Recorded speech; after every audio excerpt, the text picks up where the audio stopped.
This topic, y'all probably heard me talk about it because it was part of a sermon that I do every other year, and it's a foundational understanding of what blocks or hinders our Christian walk. And it's funny how so many people kind of hear it, but we don't take it serious. And how do I know we don't take it serious? Because you really don't see that extra effort to deal with it. And God gives us how to deal with it. Okay. That thing we're talking about is desire and the danger of it. Now, I think what people struggle with is because it's a natural thing that we all have. It is a God given thing. But as I said before, it's also something, as with everything, that we're supposed to check with Him on how to use it.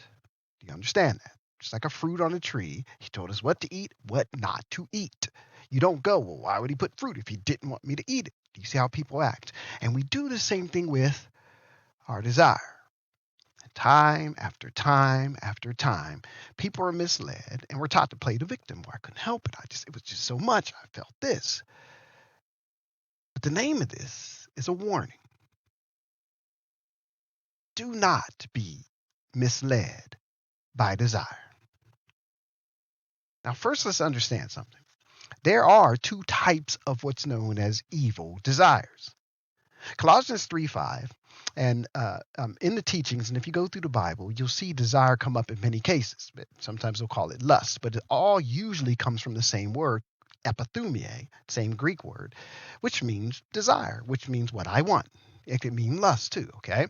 So it's hard, to grasp it. And at times, as translators would add the word evil. Here's one of the cases where they did not add the word evil. It's actually in the translation. In Colossians 3, verse 5, it says, put to death, therefore, whatever belongs to your earthly nature. Now, there's a key there because my earthly nature is fully based on me. My godly nature is fully based on God. There's a hint there. Please remember that. We're going to hear about it in the end. But he says, and then he gives what those elements are: sexual immorality, impurity. But then he gives two things, and that's what we're going to be spending our time on: lust, evil desires, and greed, which is idolatry. Now, the lust and evil desires. This is one time where we see those two words, because usually when he puts the word lust, they'll use the word epithumia. Once again, just meaning what I want. But there's a difference between these two. First of all, and I'm going to do the second one first, evil desires comes from the Greek words kakos, epithumia, which means evil desires. He's literally saying desires that are evil. And now, what makes these different than the next one we're going to talk about when he talks about lust in this passage is these are unacceptable when done outside of God's boundaries. In other words, there is a time for these things. We're talking about sex, desires for loved ones, enjoyment. There is a time when it's okay, and there is a time when it's sin, and you got to know when it is. When it's outside of God's boundaries, you've just made that action or that desire evil. Catch that. And that's what makes that an evil desire. The second one comes from the Greek word pathos. And you have to think of this one as always unacceptable. It's never acceptable. And this is where we play the victim, because some people have these desires and the church has embraced it. We as humans have embraced it. Our families have embraced it. And we call that love, in which we would endorse or encourage a person in these desires where there's never a place for acceptance. And you'll usually see some elements of it, and this is where addiction comes in, excessiveness comes in, uncontrolled. So excessive and uncontrolled are major parts of it. Those things that are never acceptable: murder, homosexuality, revenge, any addiction, and gluttony. Okay? So knowing these two forms, and this gives an example of how we've taken desire and used it incorrectly, because desire is going to happen, but it also shows how dangerous we are because they come from us, right? Why do certain things attract us? Okay. And you don't go, what's the matter with me? No, all of us hopefully go, what a wretched man I am. So we filter all of our desires. That's what we should be doing. But that's the part you don't see people doing. We keep trying to find that loophole. Because why? Desires feel good. I get it. Now, we have to ask, what is truly corrupting man? And that's desires. The Bible shows us that in Ephesians 4, verse 22. He says, you were taught with regard to your former way of life, watch this, to put off your old self, which is being corrupted by its deceitful desires. Now, hopefully you caught something in there. He said nothing about Satan. Like I said, sometimes we give him way too much credit. But the problem that hurts us is us. But that's my old self, which lived for me. That's if I'm truly a Christian. If I'm somebody who's faking it and just calling myself a Christian, there is no old self. I'm still living with my old self, and then I kind of just painted myself with what the title of godliness, but I'm still living for me. If I am the purpose, I still have my old self, and he shows you what's happening to our old self, being corrupted by its deceitful desires. Did you catch that? Why? Why do they call them deceitful desires? Because you're convinced how much you really want them. Have you ever known somebody who really wanted something so bad and they just respond to that desire? And it corrupts churches, it corrupts family, it corrupts relationships. I've seen a relationship where a person, she was in the family, and she's a Christian, but this is where I'm saying you can be claimed to be Christian and go through religious rules, but if you're not a Christian, pay close attention. I'm sure this story is not unique. So her and her husband was married. They're both Christians. They had 2 kids. Life is great. She went to work, met this guy, have fun. They laughed together. All of a sudden, she started getting these feelings, these desires. Okay? Now, in these desires, she allowed them to corrupt. This guy must be my soulmate. He gets me. We have so much in common. The other guy wasn't a Christian either, but it didn't matter because she's in a sacred relationship. And here she is allowing this. And that's exactly what she did. She left her family for this. And she kept wanting to go to church and kept saying, well, God, I understand. He knows my heart. This person was meant for me. And it ended up in disaster. They're not together, but the husband and wife were not together. He remarried. She's kind of trying to put things together. She admits up to it. You hear, but she's like broken every day. You understand? It's hard for her to get back in relationships. But the whole key of it was something she allowed, because in living for herself, our desires will go, I love or I don't love. Please don't ever let television, movies, and podcasts and things like that describe love to you, because love described love to us. And that's the Bible. God described love. You are in complete control of love. What you're not in complete control of is desire. So you don't wait until the desire kicks in to tell a person, I love you now. No, you just say, I got strong desire for this person now. And you don't turn around and say, you know what, I don't have those feelings anymore. If you let that dictate your relationships, you're going to be in trouble. It corrupts. That's why it's deceitful. Simply put, desires become a problem when we serve self rather than or above God. You understand that? Sometimes we think we're doing both. Many, like I said, we have our Christian moments, but man, there's this section of life is just for me. Certain people, how I treat them, certain things I'm going to continue to do, certain activities I'm going to continue to pursue. There's certain things in my life I have no intention on letting go. Have you ever seen people that have attitudes? You see, I mean, and I'm using little things that the world may take, yeah, well, that's just the way they are. And the Bible tells us we're not supposed to be that way. Do you understand that? But they'll just be that way because that's their comfort zone. That's their desire. They'll react in a way for them instead of looking to what God says. Right? It becomes a problem when we serve. Look what it says in Romans 8. He really breaks it down to us. So don't make it feel like because I desire it so much, it must be a God-given thing. He's saying, first of all, what are you truly living for? Don't just say you're living for God. Your life is going to show it in how you treat people, how you are with your finances, how you are with your relationships, how you get into your relationship, all that stuff. He says in Romans 8, 5-8, those who live according to the sinful nature. So what does he start with? He starts with the action. He's saying, so if you see this, a person who's living doing things that he wants over what God says. Okay? He says, have their mind set on what that nature desires. So he's saying, oh, it's all them. It's not something that, well, I was trying to live for God, but it's so hard because of, no. The so it's so hard part happens because we're living for the flesh. While I'm trying to please me, I know God says it's over here. Man, that's so hard. It is so hard if I'm trying to live for the, still please the flesh and live for God. You can't do that.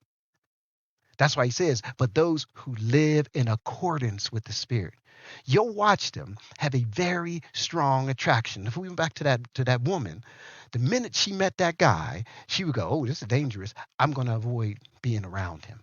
That would have been instant. It wouldn't have been this, oh, why do I feel this way about this person? You see how we do that? You start questioning, what does the flesh say? Instead of realizing, oh, I'm married. Why is this even coming up? And not, beat yourself up because I have these thoughts. You go, ooh, I'm going the other way. Do you understand that? I'm not going to give this any more room. People get as close as they can to the end and they hit. Because if I'm living according to the Spirit, you'll see an honoring of my marriage based on God. You'll see how I am in relationships based on God. You'll see how I am with purity based on God. He says when you see a person doing that, they have their mind set on what the Spirit desires. The problem is we just don't see that a lot. We see people living for self and they sprinkle some God on it. And even when we do for God, as you're going to see later, we still do it for self. He makes very clear on that decision. The mind of the sinful man is death. In other words, I don't care what you call yourself. Whatever your purpose is will determine where you're going. So I could call myself a Christian, but if I'm living for me, I'm doomed for hell. Which way you look at it. You understand that? He says, but the mind controlled by the Spirit is life and peace. So that means you'll go through turmoil, but it will not have an effect on you. I'm saying you won't feel a certain way. I'm saying it's not the controlling factor with you because you're living for him. He says in verse 7, the sinful mind is hostile to God.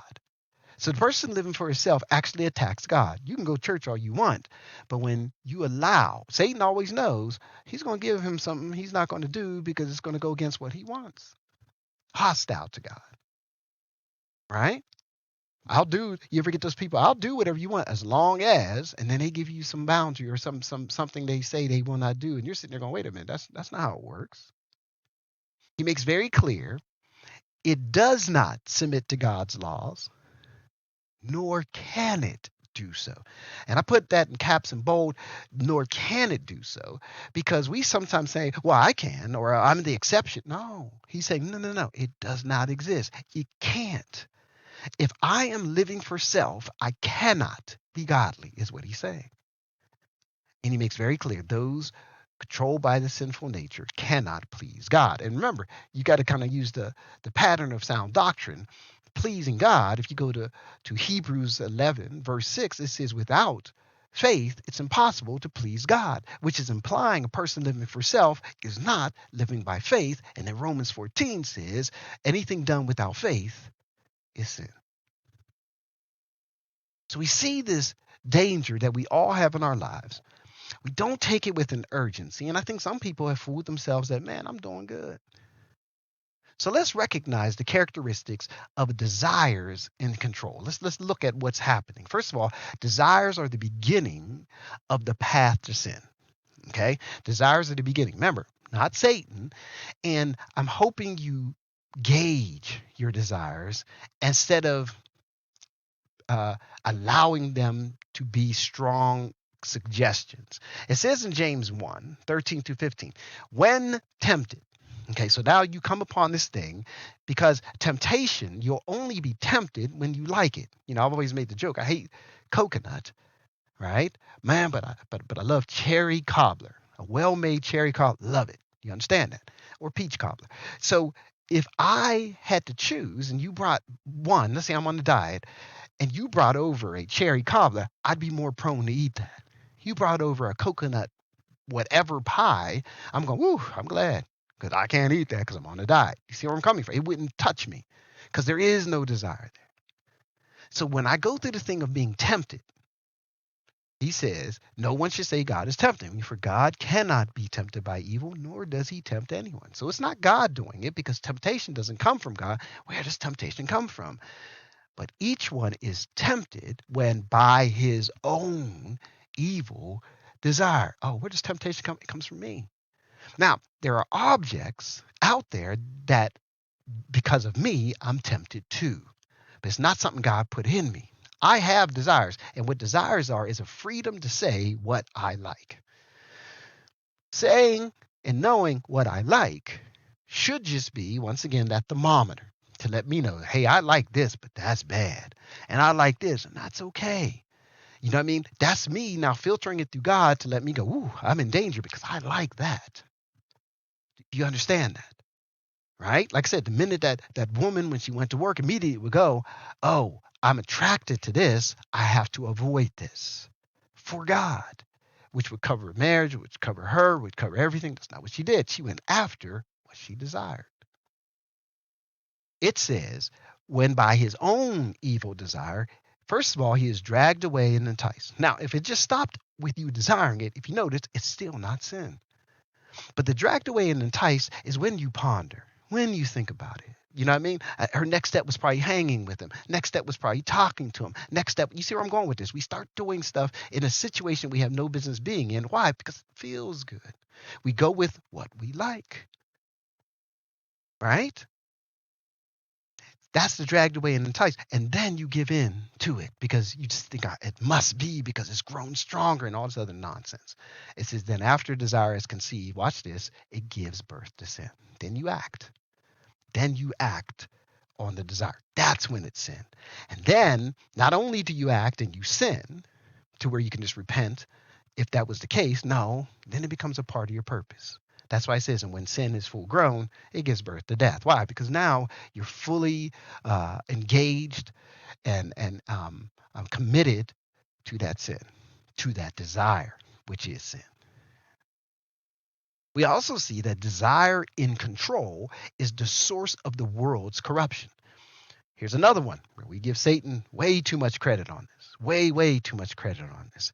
And we get to understand where something comes from. Because when you look around the world, we want to say, Satan did this to the world. But see, if you look around, and this is why it makes me mad when you get government and organizations to come in saying we're going to clean up the world, because even in those groups, they're more led and pushed by their desires. You'll see them go after certain things they don't desire or they overly desire to get rid of, has nothing to do with God, and they'll ignore things. Do you see that hypocrisy? And hypocrites headed to hell. Don't be in that. So he shows in 2 Peter 1, verse 4, through these he has given us his very great and precious promise, so that through them you may participate in the divine nature and escape the corruption in the world, watch this, caused by evil desires. Now, 2 Peter 1:3 tells us he gave us everything we need for life and godliness, right? And he's saying it puts us through this that we have access to divine nature. That's a godly man, right? And only a godly man can escape this world, which was corrupted by the flesh, caused by evil. And this is another one of those cases where the word evil was added, and it should say corruption in the world caused by desires.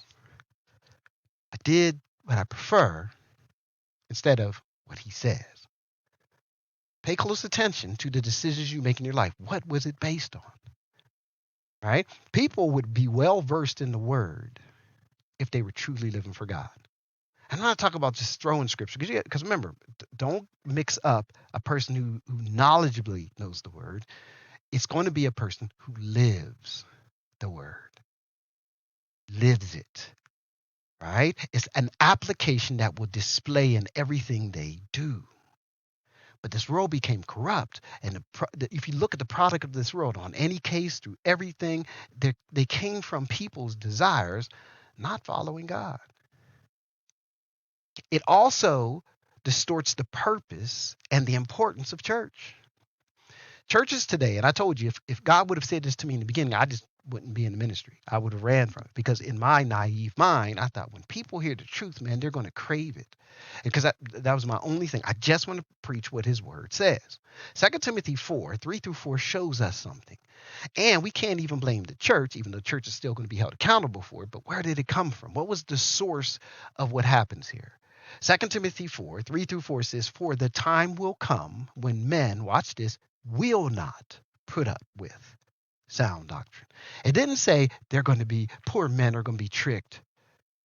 You know what I mean? Why didn't they give them sound? No, it says men won't put up with. Right? We'll check other things, man. Let them mess with your money. You'll come back and say, no, I counted this. You got something wrong, because we check it. Medication, there's certain things we check to make sure, man, you're not taking advantage of me. But when it comes to what your eternal life is, we go and say amen. Because we will not put up with. In other words, I don't want his solid word. Instead, it says, watch this now, who are we serving? To suit their own desires. Did you catch that? So in other words, it goes from pleasing God, sound doctrine, to what I want. Doesn't mean they won't go to church. It doesn't mean they won't even do things out the Bible. You know what I mean? Don't be misled by a person half-stepping. Understand the difference. You'll know the difference. And look at what they do to suit their own desires. They will gather around them a great number of teachers to say what their itching ears want to hear. Churches have become, just like anything else in the world, pleasing centers. Centers that their goal is to please people. So now people go, I'm going to a church to see how it makes me feel. I do get a fleshly, nervous feeling sometimes when people are excited and they do come, because they're not going to get a pleasing unless they're clearly searching for what does God say. Right? There are certain sermons I may give, and I notice it, that certain people will get and they'll be excited about. And then they'll come in to hear other sermons and you'll see them kind of, and it's not the same style, same everything, but God's word isn't meant to be pleasing, but that's what people want. That's why certain sermons stick to certain topics with certain verses, because they hit certain nerves. They're pleasing. So we want that. So we gather those teachers. How do we do it? By giving them more money, by giving them our attention. We are their livelihood. Instead of them realizing, ministers realize, no, God is my livelihood. He says they will turn their ears away from the truth and turn aside to myth. I mean, look today. You have racist groups that are using God to support their racism. Okay, you have overly progressive groups encouraging people to live in sin as if God is endorsing it. Turn their ears. And this is something that's not being done. It's not that they hear it. They're literally turning away. They don't go, what does the Bible say on this? They'll support this. I mean, there's a whole group right now in this whole political system that's teaching people and calling it as from God. That's not the problem. The problem is how many people are following it. Not realizing doomed if they stay in that path. Doomed. Because, it could be a simple conversation of, so where's this thing that you're supporting saying is godly in the Bible? Right? There was a government, not a mayor, a governor of a city who was on a news thing. And you heard him talking about, and it was more traditional Christianity, but he wasn't talking about Christianity. And what hurt my heart is a lot of people would follow and go, well, there go those Christians again. And I want to go, that's not Christianity. Because they turned their ears away from the truth, and now they're following myths and calling it Christianity. It also hinders the effects of the word in our lives. Mark 4:18-19 says, still others like seed sown among thorns. Watch this. Hear the word. So that's the first part. You come to church, and how many of you have this? Because you have some that come to church just to say they went to church. I have no idea what's being preached on. Then you have some that come to church and they'll take notes. Do you understand that? And then a note sit in the book and they never go any further. But then you get those, they'll hear the word. They want to ask more questions. They want to grow into it. But watch what happens. But the worries of life, deceitfulness of wealth, and the desires for other things. Why does it say the desires for other things? Because the other ones I just read are all desires. Did you know that a worry is a desire? Pastor, what do you mean? It's usually a product, okay, of something I want. Either I'm not going to get it, I am going to get it, whatever it may be, and it turns into a worry. Am I, or what's going to happen when, and oh, I don't know what to do. And we allow that now to dictate us. So that's one thing. The deceitfulness of wealth. In other words, we strive for more or we hoard what we have, and that becomes our safety. While there's many to help, we only want the grandiose ways to help. Like this person's going through a huge thing. Okay, now I'll give money. But this person's going through a simple thing.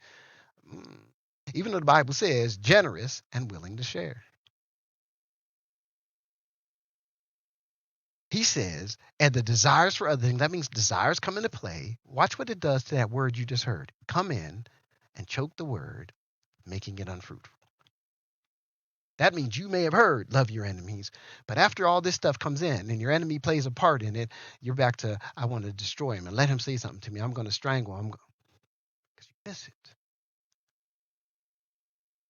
It also causes internal and external battles. James 4:1-3 says, what causes fights and quarrels among you? And it's funny how he says this because it's speaking to the individual reading this. Don't they come from your desires that battle within you? Did we ever think about that? Because we'll go, they started. He didn't say anything about who started it because it only turns into an argument and it takes two people, right? So it allows, you're participating now. If you didn't participate, it wouldn't turn into an argument. It may take that person trying to push, but he was like, you responded out of your desires, not out of your godliness.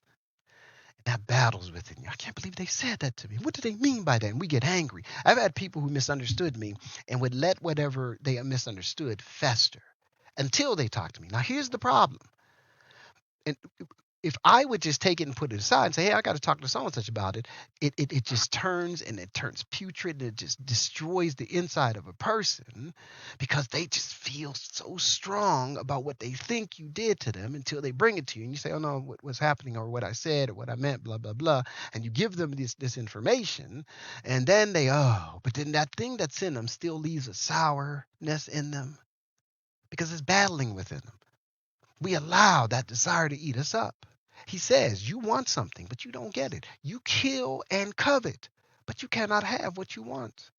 You quarrel and fight. You do not have because you do not ask God. So that's the first thing. We're not, and when he says you do not ask God, it's not just simply you should ask God. It's, are we engaging God in the way he says to? I know what God says in order to receive. Am I truly doing that? We just did prayers answered in Bible study. I encourage you to go through that. It's online. And it shows us how to engage God. So that person that wants something, go ahead and do that. But then we look at our purpose. When you ask, you do not receive because you ask with wrong motives, that you may spend what you get on your pleasures. If my purpose in anything I ask is me, when that sole purpose is me, I already messed up. There's nothing wrong with saying, I would enjoy it, but your will be done. The your will be done is simply and clearly saying, please don't give it to me if it's outside of what you want. Please make sure that I'm still able to minister. We go, I want it all. And lastly, in these characteristics that you can look for, in control desires disrupt our well-being. Depression, anxiety, frustration. You know what I mean? You see people that's getting these moods and the whole room changes and they're just tense all the time. And it's because their well-being is disrupted. Now, we have medication that turn things off so we don't have to deal with them. I get it. I get that feeling all the time. But when you engage is when we take the medication. But he says in 1 Peter 2, verse 11, dear friends, I urge you as aliens and strangers, watch what he says here, in the world to abstain from sinful desires. That word abstain, and the word really means is to stay away from, to desist, to avoid. So what did he say? Abstain from sinful desires. Just like I said, the minute a desire comes over and I check and my knowledge of the word, and I know that's wrong, I'm backing up. I'm done. You see where I'm coming from? Will it still exist? Absolutely. But you'll see me almost uh, consciously and forcefully going the other way. I'll almost break my neck to go into another way. Because you tell another story, and there was a man and a woman, and he told the story in church to where he said, I went into an area and I desired this other person even though I was married. And I hate to say it, people are going to have that because the flesh is corrupt, flesh is distorted. I know we like to think that I never have feelings for, never, but no, we're saying because of me messed up, I'm not going to do anything stupid. This is where, and I know some churches put it in place. You shouldn't go to lunch with opposite sex if you're married. You shouldn't do this, but they'll do it as a rule. It may be wisdom not to do it. It's not saying you don't have to do it. The Bible never says it. However, there may be wisdom in that because people get in more trouble because their desires kick in. And desire is corrupt. Desire is corrupt. He says, abstain from sinful desire. Why? Which war against your soul. Remember, I am a soul. You are a soul. And we're either pulled spiritually or we're pulled fleshly. And when I give in or even allow it to have the same presence as God, do I do this or don't I do this? Do I do this or don't I do this? Okay, maybe I can do a little of this. Maybe I can get closer. Maybe I can do this. Do you see how we'll try to convince ourselves there's a way of having our cake and eating it too? As I have there with the asterisk, we are not here to get what the world has to offer. Be very careful of that, because that's exactly what many are getting, going through a moment of, wow, I really enjoyed that. But talk to some people. If you see some stories about some of the movie stars when they first got access, it was so great to them, and they get stuff that nobody can get because they don't have that kind of money. Then after a while, that becomes boring. Start dabbling in some nonsense. Fine, because we can't be pleased. So, in order to control this, we must follow the God provided tools to be in control while being led by God and not by self. Let's see how to do that. First of all, recognize desires was never meant to lead the way. So, remember I said earlier, He did not give it to us for me to then use it the way I want. You know what I mean? I have a car. I can't go run people over with it because that's not what it was made for. Can it run people over? Absolutely. Absolutely. But it's not meant for that. Understand this. All right. He shows in Luke 9:24-25, it says, for whoever wants to save his life will lose it. Do you see what their desire is? Wants to save his life. So are you living to save your life in the way you see it? That's what it's trying to show you. Okay. He wants to save his life. That's what his goal and his combination of. It's saying he'll lose it. But whoever loses his life for me will save it. What does that mean? I desire this, but Christ said. I desire this, but Christ said. You're going to gain true life. Get that? And he asked the question, what good is it for a man to gain the whole world, the worldliness, and yet forfeit his soul, eternity? There are some that pursue and they get. Things are good till they die. I hope that was worth it. No, it's not. Secondly, it is up to us to control what we allow to control our bodies. Romans 6:12-13 says, therefore, do not let. Stop there. So when I allow feelings to grow, and when I say I allow, that means, you know how in the one verse, in fact, we're going to talk about that verse. So I'll say it when it says looks at a woman lustfully. Okay, that's not a thought that comes across that you pursuing. They look good. I want to stick around so I can see them some more. I want to get closer to them. You're allowing.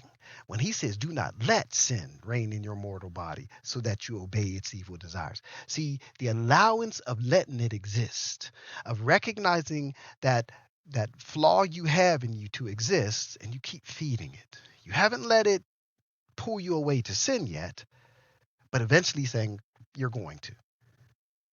And then he says, do not offer the parts of your body to sin. as instruments of wickedness.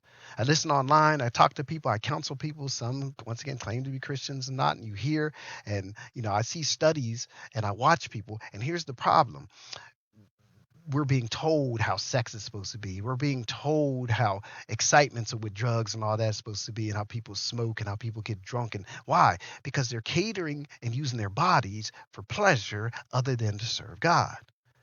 He says, do not offer them for sin as an instrument of wickedness, but rather offer yourselves to God as those who have been brought from death to life, and offer the parts of your body to him as instruments of righteousness. Now, I'm going to be very careful here, because I don't want to be that group out here telling people how to dress, especially women.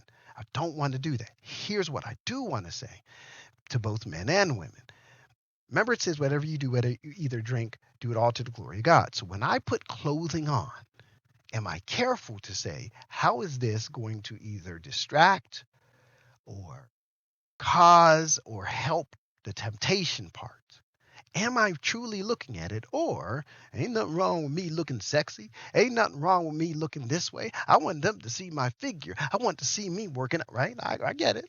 Once again, I get it. But what are we thinking? Right? He says, but rather offer yourselves to God as those who have been brought from death to life. What does that mean? I was doomed. So God, you did this for me. What do you want me to do? I'm fully committed to you. Is that what we do? Or do we say, God, I'll do what you want me to do as long as it's not this, this, and this? And he'll say, go sit down. And we're supposed to offer the parts of your body to him as instruments of righteousness. People will see you, and your life will describe the Bible. Not these people that are doing religious stuff and you can't find it in the Bible. You'll truly see the word displayed. Like Christ, we must deal with the desires of the flesh, no matter how much it hurts. 1 Peter 4, 1-2 says, therefore, since Christ suffered in his body, arm yourselves also with the same attitude. Now, do you say we be conscious of this? You have to go, nope, I'm going to do what God says. You have to have that mindset. But do you notice what he called it? He said, since Christ suffered. Okay? So in other words, it's going to hurt. But he suffered for a reason. And he breaks it down. He says, because he who has suffered in the body is done with sin. What does that mean? When I don't live for what I want. I watch older people respond in such a way, and they give these blank looks in their response because of what they want over how they're supposed to do it. And it's very disturbing to watch that. They'll push ahead on what I want, totally ignoring what God says, because I don't want to suffer in the body. I just want what I want. He who has suffered in the body, that means you keep seeing them lose out, miss out, always loving, not with a mindset of, and I expect you to do this for me, because you're not doing it for them. You're doing it for God. That's a suffering in the body. It hurts because I could have had, and I keep missing out. He was like, then sin will not reign over you. That's why he says, as a result, watch this, he does not live the rest of his earthly life for evil human desires. Go ahead, guess which word's not in there? It should say he does not live the rest of his his earthly life for human desires. Human desires is not the driving force. Does it still exist? Absolutely, but it'll just be a suggestion that I'll always check with God. He says, but rather for the will of God. I'll never eat meat again if it caused you to fall. That'd be a no-brainer. But think about how we reason stuff. Our goal is not to change our desires. It is to keep in check our life purpose. We must recognize the dangerous desires in our lives and proactively eliminate them. Okay? So this is a checking of self. This is the part I was talking about earlier. Matthew 5, 27-29. He says, you have heard that it was said, do not commit adultery. So that's the action. That is the action of being with another person, though you belong or one flesh with another person. It's adultery. He says, but I tell you that anyone who looks at a woman lustfully. And this is where porn comes in. This is where we chase after the looking. We want to get as close as possible without doing the act. He says, has already committed adultery with her in his heart. So what is he saying there? Your purpose now has been distorted. You're in a lot of danger. You understand that? The pursuing of lusts weakens you extremely. And he says something. If your right eye causes you to sin, gouge it out and throw it away. It is better for you to lose one part of your body than for your whole body to be thrown into hell. He's showing how extreme and how serious this process is. If you notice this element that is allowing you to try to, work around it, you probably need to check it again. Because your heart is your purpose. Our heart is what guides our lives. It's our purpose. Proverbs 4:23 says, above all else, what does he say? Guard your heart, for it is a wellspring of life. Please don't mix it up with the world's version of heart, and that's that feeling. Do you notice that? It hurt my heart. No, it hurts your feelings. And they're real things, but don't let your feelings get in the way. Your heart is what you're living for. And if I don't guard my heart, I'll ignore what God says because he's not my purpose. It'll turn back to what I want. Also, know what to avoid and what we need to pursue. 2 Timothy 2, verse 22 says, flee the evil desires of the youth and pursue righteousness, faith, love, and peace along with those who call on the Lord out of a pure heart. So they're still going to exist, but now I have the power on how to deal with them. So he's not going to take away the things that cause the desires, but he empowers me to make a choice.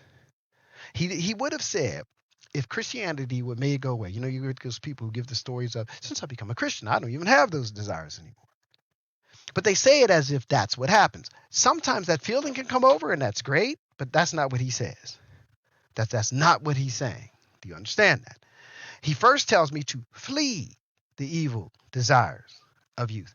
So I recognize it and I run. I recognize it. And you get many, once again, that still pursue. Well, what am I supposed to pursue? Righteousness, faith, love, and peace. That means these should be solid, understanding reactions in everything I do in my life. Is that in yours? And if it isn't, you're pursuing it. Pastor, I need to know more on righteousness. I need to get an understanding on faith. I really want to display love. We also must be content, which is a learned attitude we only get if we truly depend on Christ. Philippians 4:12-13 says, I know what it is to be in need, and I know what it is to have plenty. Please don't allow your situations to dictate who you are. What Paul is showing is, okay, I've been in both, where I really needed and where I had way too much. He says, I have learned the secret of being content in any and every situation, whether well fed, or hungry, whether living in plenty or in want. I can do everything through him who gives me strength. Now, I'm going to tell you what this doesn't mean. I just sit there and say, he's going to give me strength. That's not what it is. If he's my strength, I pursue my strength. Does that make sense? In other words, well, Christ is my strength. Christ is the word. I'm in the word to be strong. His word is what told me when you're weak, then you're strong, because his power is made perfect in weakness. And if I don't recognize that, you'll see me keep on working, enhancing me. As I enhance me, I weaken me, and I don't realize that. I can do everything through him who gives me strength. That's all things. But that's how I do it. The only way this is going to work, or it's going to come into play. Now, it all comes down to, as I said in the beginning, to remember something. Okay? I told you to keep this in mind because it's going to be the core thing that's going to help us to battle desires. the overall answer to how to avoid desire ruling me, we see in Galatians 5:16-17. He gives a command here. He says, "So I say, live by the Spirit, and you will not gratify the desires of the sinful nature." Now, what does that mean? I am spiritual, but it doesn't mean I'm going to be spiritual. When a person turns 18, we see them as an adult, but it doesn't mean they're going to be the adult they're supposed to be. That's why in laws, when a person is a child, they'll do something. We say, well, they're a child, and they get leniency. They won't get as much jail time. They won't get as punished. They'll get punished, but it's because of their immaturity. However, the minute they turn 18, they are an adult. They will be punished as an adult. If you can say you're a Christian, then be Christian. In being Christian, the other stuff won't happen. See, if I'm being a child just trying not to do the other stuff, I'm setting myself up. Think about that. You understand that? If I live trying to fight this, that's me trying to do it. And I've missed it. But when I just do what he says, live my life spiritually, all the other stuff will fall into place.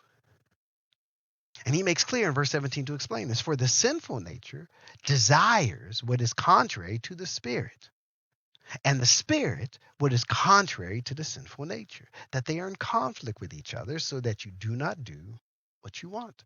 As I've always said, one is going north, and there's others going south, and there's no such thing as north-south. They're going opposite of each other. That person that you watch that really has very strong worldly tendencies, their success is based on their worldliness, but they call themselves a Christian, run. Run. He says they are in conflict with each other so that you do not do what you want. What does he mean? That means if I'm living spiritually, I'm not doing what I want. Even though what I want is going to exist, he may allow it, but my purpose is still not what I want. That's why two people can do the exact same thing. It's not the action, it's the purpose. Keith, why did you do it? Well, God allowed. You understand that? God allowed. God is that purpose. In other words, if God said no, I'm not doing it. He's the foundation. While the other person said, because I wanted to. Do you see the difference? Controlling desires is equivalent to going on a diet. You change the purpose. You say, because he's empowered us to do it, but you have to do it. I do this because all of us need to check ourselves because our desires are killing us. And we need each other to help, not browbeat, not shame, but to encourage. Because the danger in desire is eternally devastating. Let us pray. Dear most heavenly, most gracious Father, thank you so much, dear Lord, once again for blessing us with this opportunity to receive your word and guidance on one of the many dangers that we have in front of us, but also the blessings that your grace has provided us in order to deal with these things. We want to live and we want to grow in you at all times, doing the things you would have us do. And we just ask for your continual guidance and mercy and grace and to follow it, recognizing a problem can be us if we allow it to be us. Thank you for the protections, the guidance, and the strength of your Holy Spirit. We thank you so much, dear Lord, just for your grace and your mercy that you have given to us undeserved. As we move forward, let us grow more and more as a body, winning more and more in the way that you would have us to do it. We give you the glory, the praise, and the honor, and all these blessings we ask in your Son and our Savior, Jesus Christ's name. We say,